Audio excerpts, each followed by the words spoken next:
Setelah kemudian jadi manusia, ya, jadi manusia, maka ditiupkan lagi untuk yang kedua. Bahkan di riwayat tertentu disebutkan 3 kali tiupan. Ya.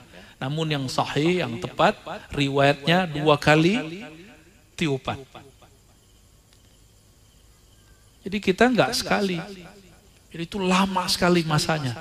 Ditiup pertama hancur alam semesta, lalu kemudian ada hujan penciptaan, manusia tercipta kembali.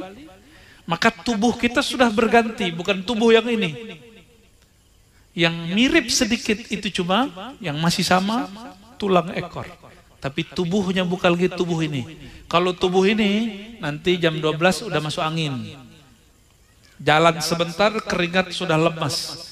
Bayangkan nanti di akhirat matahari sejengkal aja.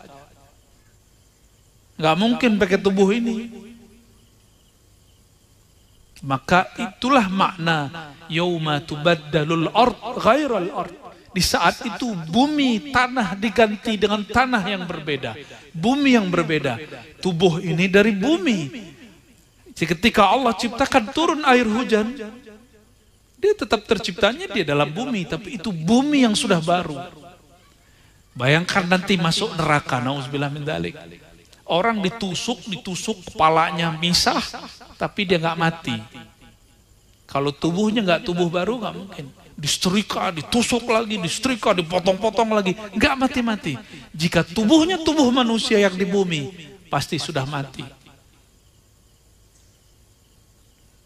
La yamutu fiha wa la yahya. Disebut hidup bukanlah hidup, disebut mati bukanlah mati. Itulah hidup yang paling sengsara. Nauzubillah min dzalik. Tapi tenang, di surga juga sama. Di surga, ini mohon maaf ibu-ibu, ini bukan vulgar. Satu laki-laki Allah kawinkan bisa 70, berapa kalau yang dipakai sama teroris itu? 72, itu mah dikit. Hadisnya kan hasan. Kalau yang sahihnya lebih banyak. Suka-suka. Lahum ma yasha'una fiha waladaina mazid. Suka-suka kamu mau berapa istri.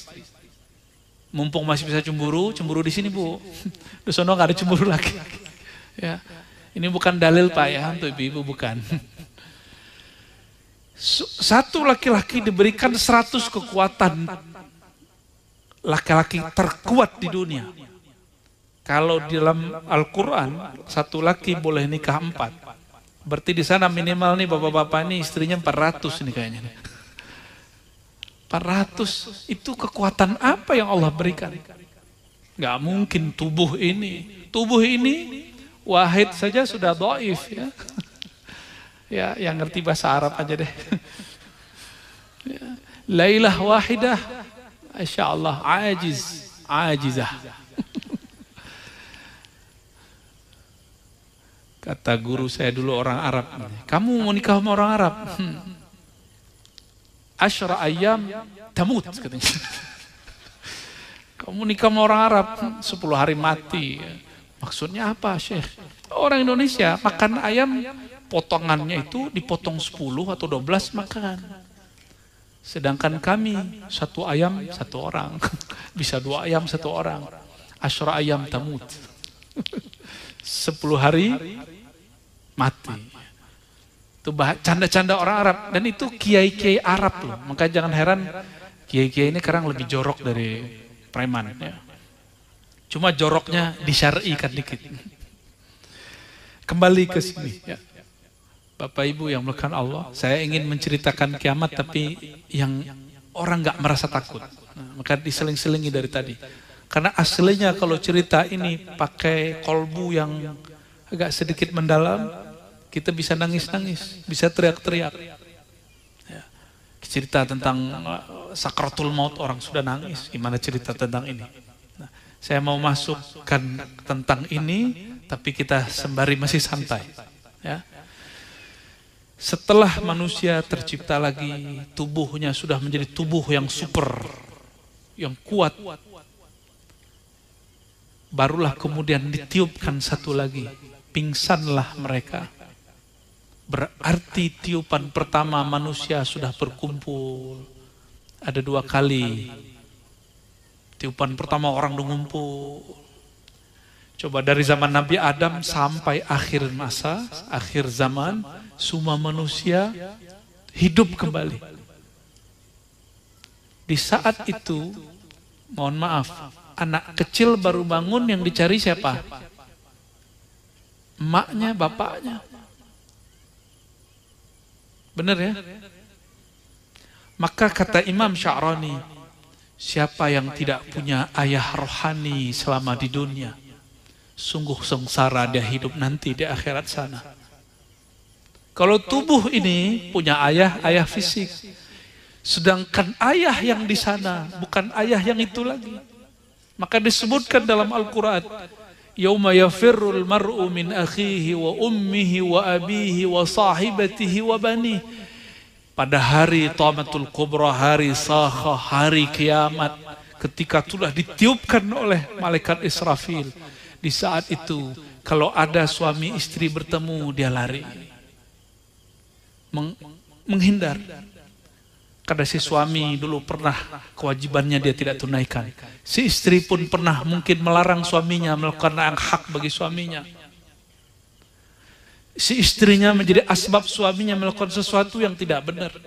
Atau si istri merasa suami dia tidak menunaikan kewajibannya, seperti suami juga merasa tidak menunaikan juga. Mereka ketemu lari. Kalau kita ketemu sama kawan yang kita punya utang sama dia, kita menghindar gak? Bener? Ya bener ya? Jangankan ketemu, orang datang ke rumah aja kita pura-pura gak ada. Zaman-zaman kecil kan sering begitu. Karena dulu orang-orang dulu sering berutang kepada tetangga, bahkan kepada lintah darat. Kalau ada yang datang ke rumah, pura-pura nggak ada. Bilang ke anaknya, bilangin, ayah nggak ada. Udahlah utang bohong. 2 kali dah dosanya. Sama di saat itu yafirrul mar'u. Seseorang lari dari saudaranya. Saudara biologisnya dia lari. Lari dari bapaknya, abi, dari ayahnya, ibunya, lari semua. Karena dia merasa dulu pernah durhaka kepada ayah ibunya. Berarti hubungan biologis, hubungan nasab duniawi nggak berlaku di sana. Jadi tugas kita sekarang jaga silaturahim dengan hubungan biologis kita dengan ayah ibu secara nasab, tapi carilah ayah rohani, carilah saudara rohani. Carilah kawan rohani yang nanti bersama di sana. Wa sahibatihi, bahkan istrinya pun, pasangannya pun yang dulu cinta-cintaan sehidup semati. Benar, satu hidup satu mati. Mana ada orang yang seperti Sayyidah Aisyah, suaminya wafat, dia masih bertahun-tahun tidur di samping kuburannya.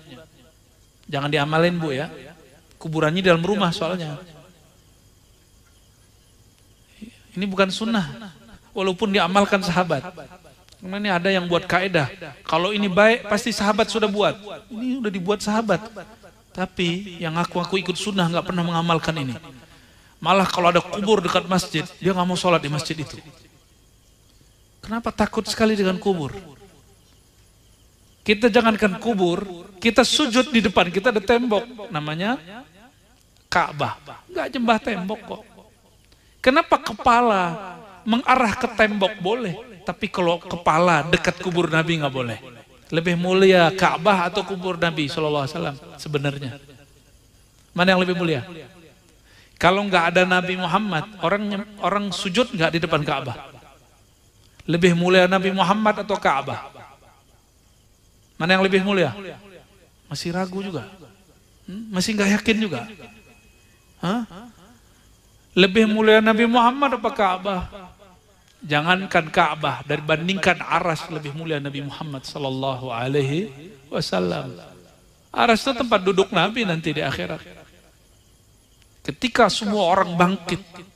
Nah, ini tiupan kedua. Ketika ditiupkan kedua kali, ada lagi kalamnya.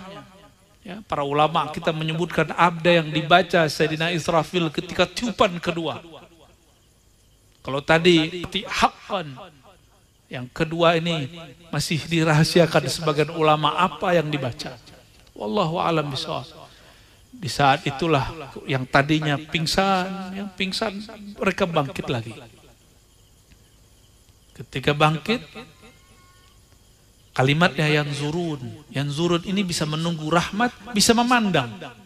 Jika diartikan memandang, mereka sedang memandang. Siapa yang dipandang? Kata Nabi Muhammad SAW, ketika semua makhluk mencari syafaat, Allah kemudian mengangkatku ke arasnya dan mendudukkan aku di atas aras. Mendudukkan Nabi Muhammad di atas aras. Apa maknanya? Aras makhluk bukan? Aras makhluk? Jadi yang duduk di atas aras Allah apa Nabi Muhammad? Selama ini ada mengatakan Allah duduk di atas aras. Tidak. Yang duduk di atas aras itu Sayyidina Nabi SAW. Allah yang mendudukkan di sana. Karena aras itu makhluk. Itulah makna Ar-Rahman alal arsyistawa. Allah yang maha rahman, maha pengasih sayang terhadap aras istawa. Istawa itu Allah mengejawantahkan kasih sayangnya melalui baginda Nabi Muhammad sallallahu alaihi wasallam. Maka coba perhatikan kisah Nabi Mi'raj. Nabi mau bertemu Allah nggak perlu ke aras. Nabi bisa ketemu Allah kapan saja. Tapi pertemuan di atas aras itu menunjukkan makom beliau nanti di sana. Itu disebut makom Mahmud yang kita baca ba'da azan. Wa ba'athu maqamam mahmuda. Ketika Allah mengangkat beliau ke atas aras, semua nabi, semua malaikat, semua makhluk memandang. Yanzurun, mereka melihat. Semua makhluk minta syafaat. Lalu kata Nabi, fayulhimuni bimahamidah. Lalu aku diilhamkan membaca nama-nama pujian-pujian yang aku lupa sekarang menceritakannya. Jadi Nabi pun pernah dibuat lupa. Bacaan yang akan beliau baca nanti dari kiamat. Nanti diilhamkan lagi di sana. Karena kalau kita tahu sekarang orang akan gunakan untuk jalbur rezeki. Untuk apa namanya? Bikin narik rezeki. Kalau orang dulu pakai tuyul itu apa namanya? Ngambil duitnya pakai jin. Nah, ini kalau udah ketemu nama ini, nggak perlu pakai jin, nggak perlu pakai wasilah yang macam-macam. Langsung baca nama itu, semuanya akan wujud. Nabi Muhammad SAW, orang yang paling cerdas alam semesta. Doa-doa itu, doa silahul mu'min, doa itu senjata. Jangan sampai senjata itu pelurunya dibuang tidak pada tempatnya. Kita sholawat gunanya untuk sukses di dunia, itu kecil. Terlalu kecil mintanya. Kecil sekali. Ini banyak sekali masyarakat kita ajak untuk sadar begitu, ada yang nggak mau. Maunya sholawat bikin kaya. Sholawat bikin kaya. Ya nggak apa-apa sih. Udah urusan kamu di dunia udah. Tapi di akhirat dia nggak dapat. Nanti dia datang kepada Rasulullah. Rasulullah mengatakan, kan engkau sudah ambil di dunia.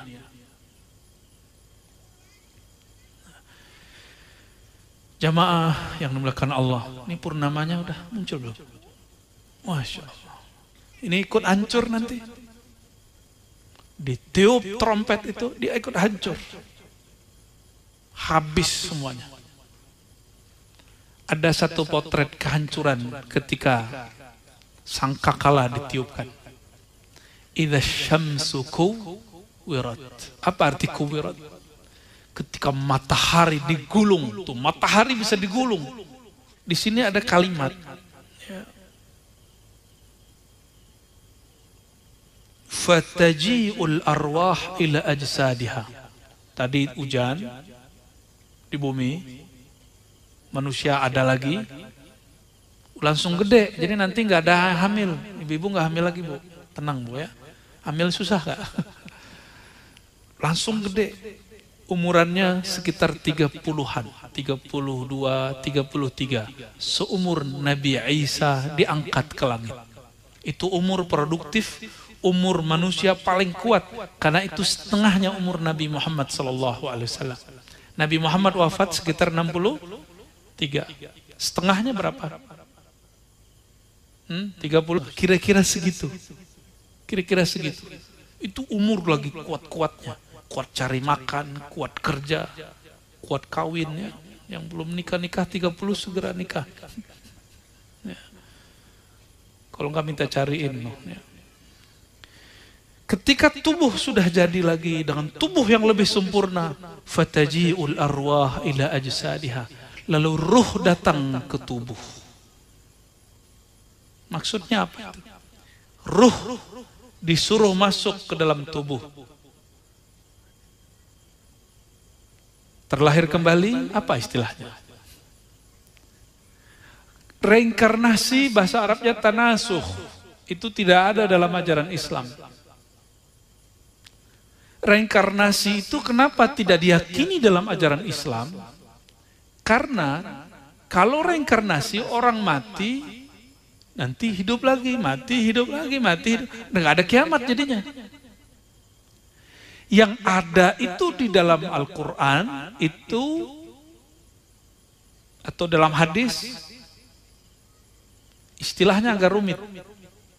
Mungkin boleh disebut tanazzul atau istilah ini maji, datang kembali. Apalah istilahnya saya tidak tahu. Nanti tanyalah para kiai, para masyayikh. Ini disebut istilahnya apa? Ruh diambil oleh Allah, tubuh mati. Disisakan ekor, tulang ekor. Tapi ruh masih ada. Saya mau tanya, ruh itu fisik atau non-fisik? Maka jika disebut ditiupkan ruh ke dalam badan, ruh bukan menempati badan. Karena dia bukan fisik. Apa sebutannya ini? Didatangin ruh kembali. Menitis kembali. Hidup lagi. Tapi ini bukan reinkarnasi. Karena reinkarnasi masih di bumi, muter di bumi. Jadi jika yang disebut peniupan ruh kembali, itu ada di dalam Islam. Yang tidak ada itu reinkarnasi. Di bumi. Jika yang dimaksud reinkarnasi, inkarnasi bukan reinkarnasinya. Berpindah ke alam yang lain, dengan tubuh yang lain, di alam yang bukan alam bumi, tapi di alam akhirat, itu ada dalam Islam. Ini dalilnya. Ini dalilnya ya. Bahkan al-ulama warasatul anbiya, ulama pewaris para nabi. Ini Nabi Muhammad SAW menghindari lafaz reinkarnasi sebenarnya. Ulama pewaris para nabi. Pewaris. Kalau waris pasti keluarga yang menggantikannya. Maka spirit ulama dulu mengalir, diwariskan kepada ulama. Para nabi dulu diwariskan kepada ulama. Supaya tidak terbayang reinkarnasi. Itu maksudnya. Nah, namun beberapa guru kita nyebutnya tanazzul. Turun kembali bertugas. Ternyata ada hadisnya dan ada ayatnya. Di dalam hadis Nabi dikatakan para syuhada pejuang, jika mereka meninggal, mereka meminta kepada Allah, hidupkan kami kembali. Tapi karena dalam Islam tidak ada reinkarnasi, maka mereka mewariskan spiritnya kepada orang di akhir zaman. Jadi kita ini bisa satu orang, itu ada spirit di belakang kita. Pendahulu-pendahulu kita, bisa ulama, bisa umara, bisa nabi. Sallallahu alaihi wasallam. Ya. Jadi tolong digarisbawahi, tidak ada reinkarnasi dalam pengertian apa? Tubuh, ruh pergi, terus lahir lagi di bumi. Enggak ada.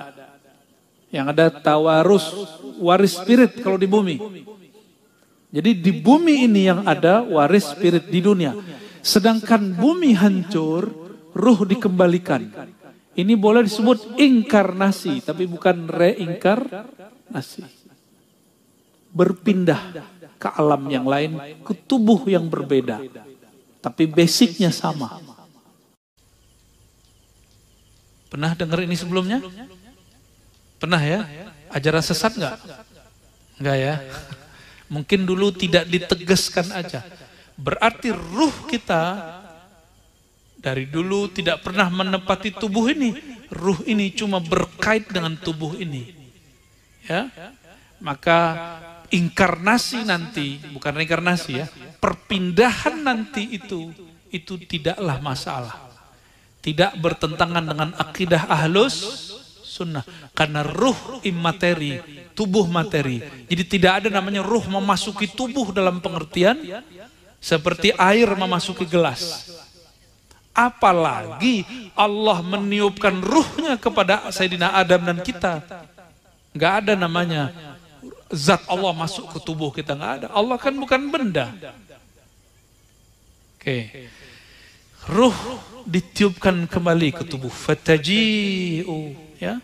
Lalu fataji'ul arwah ila ajsadiha. Ini dia. Lalu arwah kembali datang ke jasadnya. Lalu bertahap dia hidup, summa yaqumun. Lalu tiba-tiba dia bangun, lalu dia gini-giniin debu. Bangun dari kubur. Kita kalau habis main pasir berdiri gimana? Gini-giniin enggak? Sama. Fayanfudduna turab. Ya. Nah, itu terjadi. Bapak Ibu, saudara-saudari dikasihi Allah, berarti nanti ruh ini akan ditiupkan ulang. Akan ditiupkan ulang. Jika ruhnya di dunia, ruh tidak pernah rusak sama sekali. Sudah menemukan siapa ayahanda hakikinya, induk hakikinya, jalannya menuju Allah menjadi mudah. Ini yang dikalamkan Imam Abdul Mawahib Abdul Wahab Asy-Sya'rani dalam kitab beliau. Ya, maka hendaklah seorang murid mencari gurunya yang akan menjadi ayahanda ruhaninya. Karena tubuh ini ayahnya pasti akan meninggal. Di antara kita ada ayahnya yang sudah meninggal. Tapi ruh, dia kemudian jika mengenal ayahanda ruhaninya, dia aman di sana. Aman di sana. Kita kalau masih kecil, ada masalah, ngadunya pasti ke ayah, ke ibu. Maka siapa saja yang sudah menemukan, mengenal ayahanda ruhaninya, ibunda ruhaninya, insya Allah Allah selamatkan. Itu yang disebut berguru, ya, punya syaikh. Bapak Ibu yang bukan Allah, sedikit lagi. Ini baru bab sur, belum hasyar. Ada lagi namanya hasyar. Hasyar nanti dikumpulkan. Setelah hasyar ada lagi bab yang lain. Jadi di kiamat itu ada beberapa bab kejadian-kejadian. Bagaimana caranya supaya selamat ketika sangkakala ditiup oleh Sayyidina Israfil? Ulama-ulama kita mengajarkan berdasarkan beberapa riwayat, amalkanlah hasbunallah wa ni'mal wakil. Amalkanlah hasbunallah, cukuplah Allah bagi kami, wa ni'mal wakil, dialah sebaik-baik yang mengurusi semua persoalanku.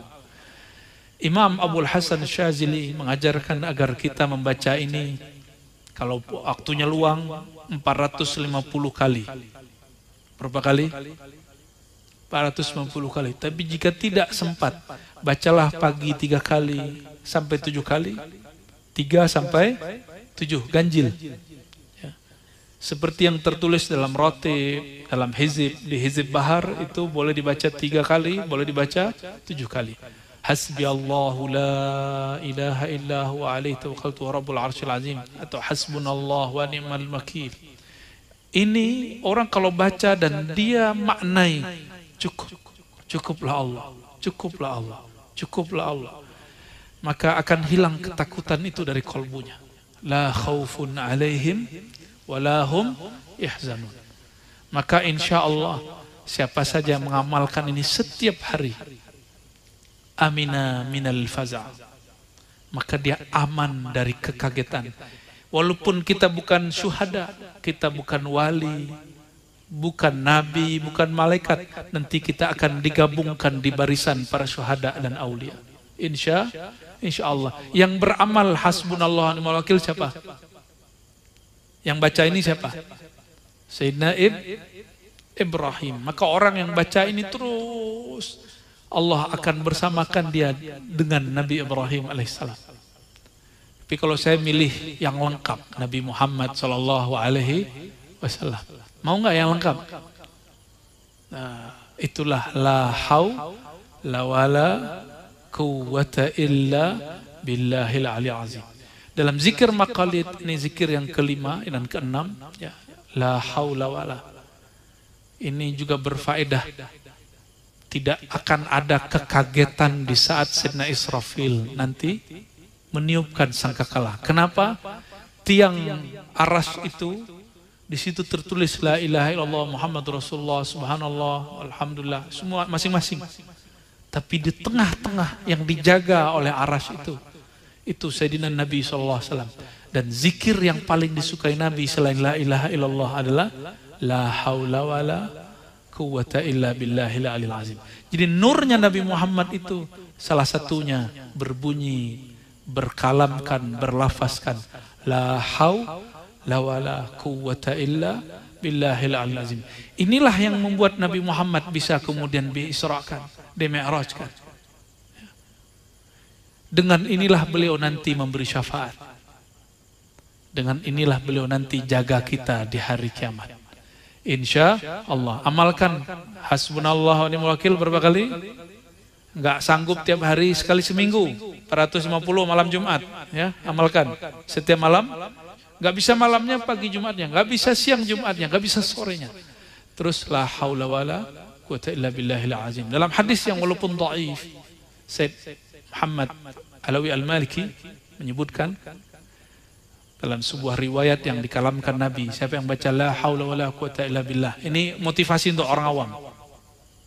Kalau yang sudah kenal Allah, kenal Rasul, nggak perlu motivasi ini, ya. Siapa yang baca la haula wala quwwata illa billahil aliyil azim atau la haula wala quwwata illa billah, maka dia tidak akan fakir sepanjang hari. Berapa kali? 100 kali. Karena kefakiran itu mental yang ada di hati, mental miskin. Orang yang miskin, kaya pun masih korupsi. Benar nggak? Kaya pun masih korupsi. Udah punya ruko 7 pun masih mau nambah lagi, 7 lagi. Dulu mikirnya, ya Allah kalau saya punya 3, saya nanti akan berbagi. Udah punya 3, minta 5, nggak sempat berbagi. Pelit jangan dijaga. Pelit jangan dipelihara. Maka jika ingin menjadi dermawan, dermawanlah sedari masih miskin. Karena pelit itu penyakit di kolbu. Jika kaya bertambah, penyakitnya akan tambah besar. Ya. Dan orang paling pelit di alam semesta, kata baginda Nabi Muhammad SAW, Al-Bakhil, orang bakhil, namaku disebut-sebut dia tidak sholawat. Ya. Dan saya senang ke negeri-negeri yang ada di Banjar ini, hampir semua pelosoknya suka bersolawat. Alhamdulillahi Rabbil Alamin. Barangkali itu yang membuat negeri ini diberkahi. Ya. Semoga saya yang datang ke sini dapat berkahnya, berkah solawatnya, dan siapapun yang tinggal di negeri ini, Allah berkahi dan menyebar keberkahannya kemana-mana. Amin Rabbal Alamin. Kita tutup dengan doa Allahumma ya Rahman ya Rahim, ya Karim ya Azim. Ya Rabba Jibril, Ya Rabba Mikail, Ya Rabba Israfil, Ya Rabba Israel, Ya Rabba Sayyidina Muhammad. Ya Allah, Tuhan pemilik para nabi, Nabi Muhammad SAW. Tuhan yang mengendalikan malaikat Jibril, Mikail, Israfil, Israel. Ya Allah, kami tidak tahu bagaimana cara mati kami, ya Allah. Namun Engkau sudah menulis di dalam ilmu-Mu, ya Allah. Tapi Engkau juga sudah mengatakan, ya Allah, kataba ala nafsihir rahmah. Aku menetapkan pada diriku kasih sayang. Maka wafatkan kami, hidupkan kami, bangkitkan kami, dan tetapkan kami nanti ketika sangkakala berdiri dan ditiup oleh hamba-Mu bernama Israfil. Dan hilangkan semua kekaitan kami, berikan kami rahmat-Mu, ya Allah. Ketika sakratul maut, berikan kami rahmat-Mu ya Allah. Ketika mungkar nangkir bertanya, berikan kami rahmat-Mu ya Allah. Ketika kami dibangkitkan, berikan kami rahmat-Mu ya Allah. Ketika alam terguncang, berikan kami rahmat-Mu ya Allah. Ketika kami dikumpulkan di padang mahsyar, berikan kami rahmat-Mu ya Allah.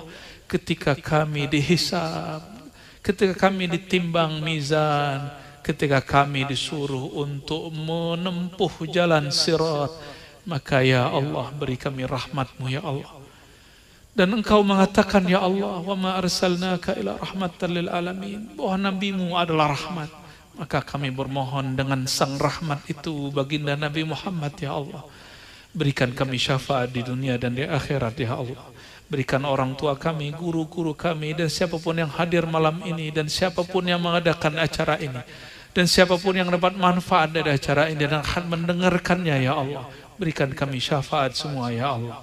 Allahumma ya muqallibal qulub, wahai yang membelak-balik hati kami. Kami tidak tahu ya Allah setelah ini hati kami mengarah kemana ya Allah. Fasarrif qulubana ila ta'atik. Maka tetapkan arah kami, arahkan kolbu kami ya Allah kepada taat kepadamu. Allahumma ya nur, wahai yang maha memiliki cahaya. Kolbu kami gelap karena dosa ya Allah. Kolbu kami gelap karena sombong ya Allah. Kolbu kami gelap karena merasa alim ya Allah. Kolbu kami gelap karena merasa kami ini lebih baik daripada orang lain ya Allah. Kolbu kami gelap karena kami iri dengki ya Allah, ria ya Allah, lalai kepadamu ya Allah. Fanawwir qulubana ya man huwa nur ala nur. Maka beri cahaya kolbu kami ya Allah, wahai maha pemilik cahaya. Allahumma imla qulubana bihubbika wa hubbi nabiyika Muhammad sallallahu alaihi wasallam. Ya Allah, penuhi kolbu kami dengan cinta kepadamu, cinta kepada Nabi Muhammad sallallahu alaihi wasallam. Allahumma arihna mimma siwak. Ya Allah, rehatkan diri kami dari selainmu. Allahumma rabbana atina fid dunya hasanah wa fil akhirati hasanah wa qina adzaban nar wa khtim lana bis sa'adah wa la takhtimna ya Allah bis sakhawa. Wa sallallahu ala sayyidil wujud sayyidil qaunain sayyidina Ahmad sayyidina Muhammad وعلى آله وأصحابه وبارك وسلم والحمد لله رب العالمين. الفاتحة.